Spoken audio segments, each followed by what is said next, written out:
Apesar de atualmente o Boku no Hero não ter mais a mesma moral que tinha no passado, com muitos criticando o rumo que a história tomou, uma coisa que ainda continua boa no mangá é a sua arte. O Kohei Horikoshi é um baita de um desenhista e usa muitos recursos bacanas para compor a arte do mangá. E nesse vídeo nós vamos ver quais são algumas qualidades do seu desenho. Então, sem enrolação, bora com o vídeo. Comecemos por aquela que, na minha opinião, é uma das melhores qualidades da arte do mangá, que é o design dos personagens. Se eu colocar apenas a silhueta deles aqui, eu aposto e ganho que a maioria de vocês que assiste a série vão ser capazes de saber quem é quem nessa imagem. Chega até a ser brincadeira de criança de tão fácil que é. No vídeo passado a gente comentou um pouco sobre mangakás que ficam desenhando personagens iguais, mas se tem uma coisa que Boku no Hero não tem, é personagem com design parecido. Sabe aquela brincadeira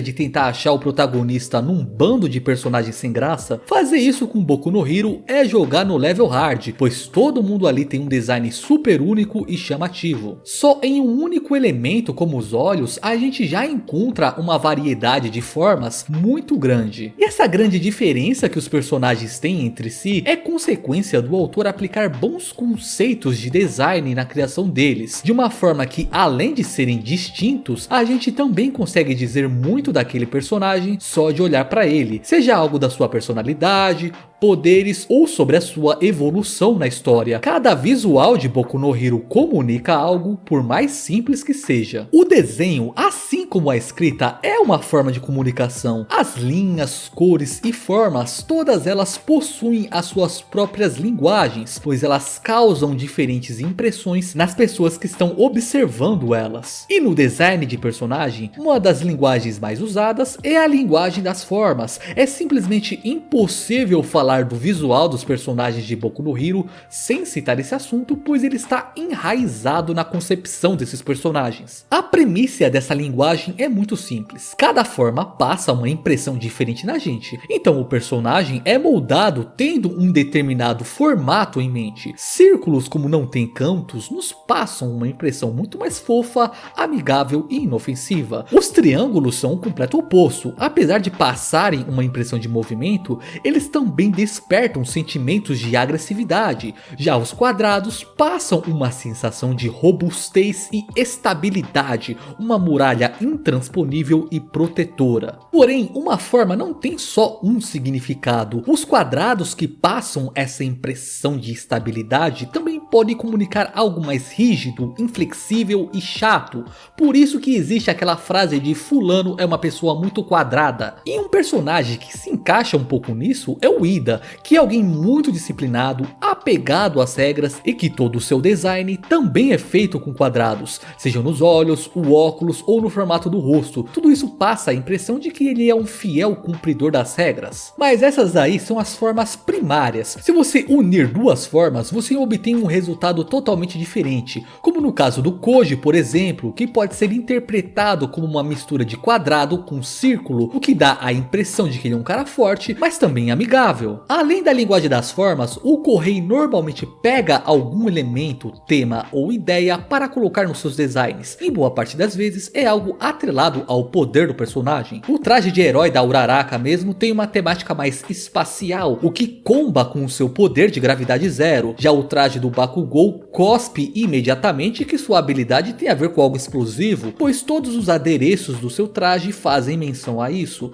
Porém, existem certas referências do design que são muito difíceis de se pegar. Vamos usar como exemplo o design da toga, pois o autor chegou a dar algumas informações sobre ele. Boa parte do seu design é muito fácil de se ler. Ela demonstra ser uma simples estudante japonesa fofa. Porém, para contrastar com essa fofura, ela usa uma máscara bizarra à la Bane, carrega armas de forma ostensiva, tem uns dentes meio que de vampiro e sempre faz umas expressões meio bizarras. Tudo para demonstrar uma certa loucura e instabilidade mental. Mas a referência referência que é difícil de pescar no seu design fica no penteado, que ao invés de seguir aquele padrão de coque fofinho, é muito mais bagunçado para tentar se assemelhar com aquela flor clássica que sempre aparece em cenas trágicas de anime, que é a Licorice radiata, ou lírio de aranha vermelha, que é frequentemente associado à morte, mas que também possui outros significados. A ideia do autor com isso era contribuir para a impressão de que, apesar dela ser fofa, ela é bem perigosa. Poxa, o cabelo da mina parece uma flor que é associada à morte, então isso ajuda a criar a imagem da clássica yandere. Mas eu confesso para vocês que eu jamais teria pego essa referência se eu não tivesse lido isso na entrevista. Então é meio que impossível certas coisas do design de um personagem ressoarem com todo mundo. Agora, antes de irmos para o próximo tópico, coloca aí nos comentários qual que é o design de personagem que você mais gosta em Boku no Hero. Pra mim é muito difícil de escolher, mas os que eu mais curto são a forma bombada do All Might e também da Miruko. Eu amo aquela coelhinha. Agora bora falar de outros elementos da arte desse mangá.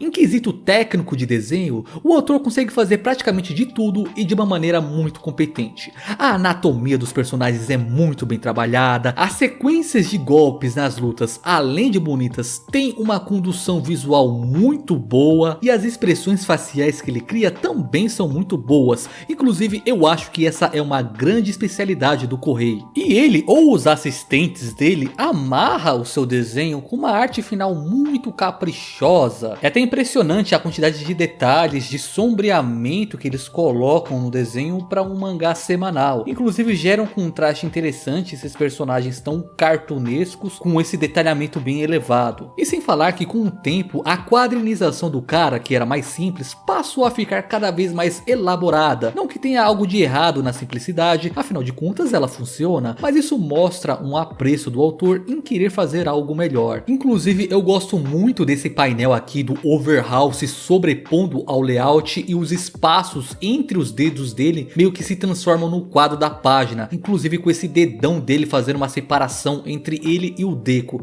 Eu achei uma página muito criativa que o Correi fez. Agora eu acho que seria interessante se a gente conversasse um pouco sobre o equilíbrio entre a clareza e a intensidade na arte do Horikoshi Correi. Desenhar com clareza significa você fazer da compreensão do leitor o objetivo principal da cena. Note que nesses exemplos não temos muitos elementos dentro do quadro e nem ângulos e poses muito malucos. É tudo compreensível de forma automática. Mas do lado da intensidade, nós temos cenas com ângulos de perspectiva completamente extremos, expressões faciais super exageradas e desenhos mostrando muito impacto e destruição de cenários. O objetivo de tudo isso é muito claro: tornar o momento mais atrativo e empolgante pra gente que está lendo. É o lugar onde o desenhista pode mostrar o quão bom ele é. Tanto a clareza quanto a intensidade podem andar juntas, mas normalmente quando se realça muito a intensidade, diminui-se a clareza, e quando se realça muito a clareza, diminui-se a intensidade. É uma corda bamba que o artista tem que se equilibrar. O Boku no Hero tem exemplos de cena muito bons em ambos os lados, porém por conta de alguns rumos que a história tomou, se faz necessário desenhar páginas com muitas coisas acontecendo e cada vez mais intensas, e acaba que a intensidade da cena fica tão alta a ponto de comprometer um pouco o seu entendimento da cena, né? Fazendo aquela famosa poluição visual. Não é algo que acontece sempre e nem é em um nível extremamente alto, porém é suficiente para comprometer a experiência de uma parte das pessoas. Mas isso daí é mais um sintoma envolvendo a história do que culpa das habilidades de desenho do Correi. Afinal de contas é muito mais difícil você organizar uma composição de luta super compreensível se você tem que entupir as páginas de informação. Mas mesmo assim o autor faz o que pode para melhorar a nossa navegação durante as páginas, como por exemplo fazer o uso das onomatopeias, os famosos efeitos sonoros dos quadrinhos. Sinceramente eu nunca fui de ficar prestando atenção nisso em mangás, pois as scans que eu acompanho e as editoras aqui no Brasil mantêm elas de forma original e só colocam uma tradução bem miudinha ali escondida. E eu não fico prestando atenção nisso. Mas como Boku no Hero tem ali uma boa influência de comics americanos, o Correi ou a equipe dele desenha parte das onomatopeias no formato ocidental,